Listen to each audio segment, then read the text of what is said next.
രേഖാനിൽ നിർമ്മിച്ച് ജോഷി വെള്ളിത്തല സംവിധാനം ചെയ്യുന്ന തിരുത്ത് എന്ന ചിത്രം ലോകത്തിന് വലിയൊരു മുതൽക്കൂട്ടായിരിക്കും. ഈ കലിയുഗ കാലഘട്ടത്തിൽ ലോകമെമ്പാടും മനുഷ്യർ സംഘർഷാഭരിതമായ ജീവിതമാണ് നയിക്കുന്നത്. അന്നന്നത്തെ അപ്പത്തിന് വകതേടി മനുഷ്യർ ഓടുകയാണ്. പിഞ്ചോമനകൾ അപ്പൻ്റെയും അമ്മയുടെയും പരിലാളനകളും സ്നേഹവും കൊതിക്കുന്നുണ്ടെങ്കിലും അവർക്ക് യഥാവിധി അത് കിട്ടാതെ പോകുന്ന ഒരു കാലഘട്ടമാണിത്. അതുകൊണ്ടായിരിക്കാം അവർ അവരുടേതായ സന്തോഷം തേടി മദ്യത്തിനും മയക്കുമരുന്നിനും അടിമകളായിത്തീരുന്നു.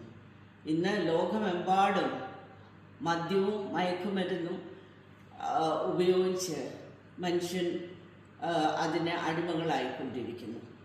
അപ്പോൾ അതിന് എതിരെയുള്ള ഒരു തിരുത്താണ് ഈ പടം. അവർക്ക് ഇതിൻ്റെ സംവിധായകർക്കും നിർമ്മാതാക്കൾക്കുമൊക്കെ എൻ്റെ ആശംസകൾ. നന്ദി, നമസ്കാരം.